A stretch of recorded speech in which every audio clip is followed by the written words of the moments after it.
അധ്യായം 42.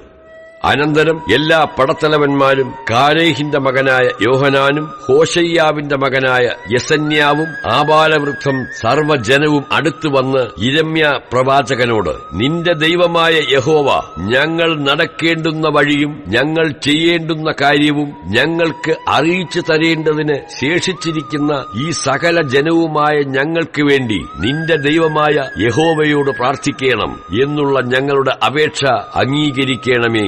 അസംഖ്യം ജനമായിരുന്ന ഞങ്ങളിൽ അല്പം പേർ മാത്രമേ ശേഷിപ്പുള്ളൂ എന്ന് നീ സ്വന്തം കണ്ണാൽ കാണുന്നുവല്ലോ എന്ന് പറഞ്ഞു. യിരെമ്യാ പ്രവാചകൻ അവരോട്, ഞാൻ നിങ്ങളുടെ അപേക്ഷ അംഗീകരിച്ചിരിക്കുന്നു. നിങ്ങൾ പറഞ്ഞതുപോലെ ഞാൻ നിങ്ങളുടെ ദൈവമായ യഹോവയോട് പ്രാർത്ഥിക്കും. യഹോവ നിങ്ങൾക്ക് ഉത്തരമരുളുന്നതെല്ലാം ഞാൻ നിങ്ങളെ അറിയിക്കും, ഒന്നും മറച്ചുവെക്കുകയില്ല എന്ന് പറഞ്ഞു. അവർ യിരെമ്യാവിനോട്, നീ മുഖാന്തരം നിന്റെ ദൈവമായ യഹോവ ഞങ്ങളോട് അരുളി ചെയ്യുന്നത് പോലെയൊക്കെയും ഞങ്ങൾ ചെയ്യാതെയിരുന്നാൽ യഹോവ നമ്മുടെ മധ്യേ സത്യവും വിശ്വസ്തതയുമുള്ള സാക്ഷിയായിരിക്കട്ടെ.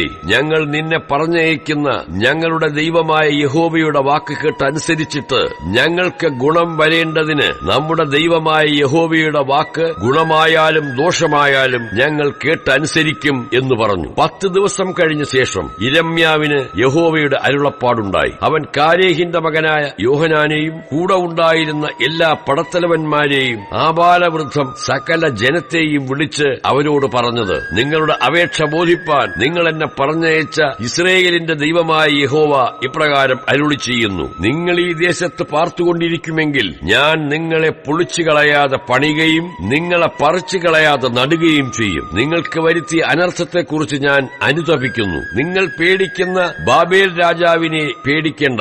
നിങ്ങളെ രക്ഷിപ്പാനും അവന്റെ കയ്യിൽ നിന്ന് നിങ്ങളെ വിടുവിപ്പാനും ഞാൻ നിങ്ങളോടുകൂടെ ഉള്ളതുകൊണ്ട് അവനെ പേടിക്കണ്ട എന്ന് യഹോവയുടെ അരുളപ്പാട്. അവന് നിങ്ങളോട് കരുണ തോന്നുവാനും നിങ്ങളെ നിങ്ങളുടെ ദേശത്തേക്ക് മടക്കി അയപ്പാനും തക്കവണ്ണം ഞാൻ നിങ്ങൾക്ക് കരുണ കാണിക്കും. എന്നാൽ നിങ്ങൾ നിങ്ങളുടെ ദൈവമായ യഹോവയുടെ വാക്ക് അനുസരിക്കാതെ ഞങ്ങൾ ഈ ദേശത്ത് പാർക്കയില്ല. യുദ്ധം കാണാനില്ലാത്തതും കാഹളനാദം കേൾപ്പാനില്ലാത്തതും ആഹാരത്തിന് മുട്ടില്ലാത്തതുമായ മിസ്രയീം ദേശത്ത് ചെന്ന് പാർക്കും എന്ന് പറയുന്നു. എങ്കിൽ യഹൂദായിൽ ശേഷിപ്പുള്ളവരെ, ഇപ്പോൾ യഹോവയുടെ വചനം കേൾപ്പിൻ. ഇസ്രായേലിന്റെ ദൈവമായ സൈന്യങ്ങളുടെ യഹോവ ഇപ്രകാരം അരുളി ചെയ്യുന്നു, നിങ്ങൾ മിസ്രയീമിലേക്ക് പോകാൻ മുഖം തിരിച്ച് അവിടെ ചെന്ന് പാർക്കേണ്ടതിന് ഭാവിക്കുന്നു.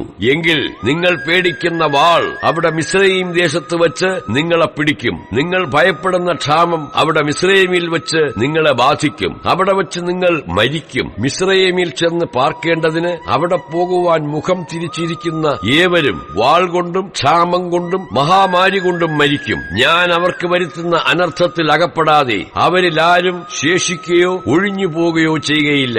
ഇസ്രായേലിന്റെ ദൈവമായ സൈന്യങ്ങളുടെ യഹോവ ഇപ്രകാരം അരുളി ചെയ്യുന്നു, എന്റെ കോപവും എന്റെ ക്രോധവും യെരൂശലേം നിവാസികളുടെ മേൽ പകർന്നിരിക്കുന്നത് പോലെ തന്നെ നിങ്ങൾ മിസ്രയീമിൽ ചെല്ലുമ്പോൾ എന്റെ ക്രോധം നിങ്ങളുടെ മേലും പകരും. നിങ്ങൾ പ്രാക്കിനും സ്തംഭനത്തിനും ശാപത്തിനും നിന്ദയ്ക്കും വിഷയമായി തീരും. ഈ സ്ഥലം നിങ്ങളിനി കാണുകയുമില്ല. യഹൂദായിൽ ശേഷിപ്പുള്ളവരെ, നിങ്ങൾ മിസ്രയീമിൽ പോകരുത് എന്ന് യഹോവ കൽപ്പിക്കുന്നു. ഞാനത് ഇന്ന് നിങ്ങളോട് സാക്ഷീകരിച്ചിരിക്കുന്നു എന്ന് നിങ്ങൾ അറിഞ്ഞുകൊള്ളുവിൻ. നീ ഞങ്ങളുടെ ദൈവമായ യഹോവയോട് ഞങ്ങൾക്ക് വേണ്ടി പ്രാർത്ഥിക്കണം. ഞങ്ങളുടെ ദൈവമായ യഹോവ കൽപ്പിക്കുന്നതൊക്കെയും നീ ഞങ്ങളോട് അറിയിക്കണം. ഞങ്ങൾ അതുപോലെ ചെയ്യും എന്ന് പറഞ്ഞു. നിങ്ങൾ എന്നെ നിങ്ങളുടെ ദൈവമായ യഹോവയുടെ അടുക്കൽ അയച്ചു. ഞാൻ ഇന്ന് അത് നിങ്ങളോട് അറിയിക്കുകയും ചെയ്തു. നിങ്ങളോ നിങ്ങളുടെ ദൈവമായ യഹോവയുടെ വാക്ക് ഞാൻ മുഖാന്തരം അവൻ നിങ്ങളോട് അറിയിച്ച കാര്യം ഒന്നും അനുസരിച്ചിട്ടില്ല. ഇതിൽ നിങ്ങൾ നിങ്ങളെ തന്നെ ചതിച്ചിരിക്കുന്നു. ആകയാൽ നിങ്ങളിപ്പോൾ ചെന്ന് പാർപ്പാൻ ആഗ്രഹിക്കുന്ന സ്ഥലത്ത് വച്ച് നിങ്ങൾ വാൾ കൊണ്ടും ക്ഷാമം കൊണ്ടും മഹാമാരി കൊണ്ടും മരിക്കും എന്ന് അറിഞ്ഞുകൊള്ളുവിൻ.